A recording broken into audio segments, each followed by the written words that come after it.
Hey guys, it's Chrystian Marte from the 12-2 class, and today I'm going to take 3 to 5 minutes of your time to talk about the Judiciary Act of 1789. I decided to break this video down into a few parts, so, just to make it easier for everyone to understand. We're going to go through the who, what, when, and why. So basically, who did it, what was it, what did it do, when was it created, and why was it created. So let's dive on in. So, who created the Judiciary Act of 1789? Principally, the act was authored by both Oliver Ellsworth and William Paterson. Oliver Ellsworth was a senator from Connecticut, and William Paterson was actually one of the framers for the U.S. Constitution. He was also the senator and governor of New Jersey, that foreign state. Then, on September 24th, 1789, George Washington, the first president of the United States, signed the act into law. As for when, we don't really know when exactly it was created, but most likely in the year 1789. Although, like how I stated previously, it was signed into law on September 24th, 1789. Now, what exactly is this act, and what is it all about? Well, the Judiciary Act of 1789, which was officially titled An Act to Establish the Judicial Courts of the United States, was an act that successfully attempted to set the structure and jurisdiction of the federal court system.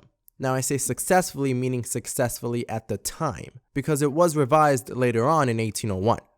These federal courts, for those of you who might not know, are courts with limited power to make any legal judgment. So they might need, approval from a higher power in order to make some sort of decision. And so, what exactly did this act do, you guys might be asking? Well, I'll tell you. Well, for starters, it pretty much created the federal court system. Before this act was signed into law, its terms were only generally sketched out in the U.S. Constitution.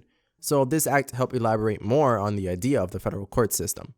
It also established a 3-part judiciary made up of district courts, circuit courts, and last but definitely not least, the Supreme Court. It divided the country into districts with only one court and one judge in each. It created the office of Attorney General, which is the chief law officer of a state or nation, whom is also the legal advisor to the chief executive.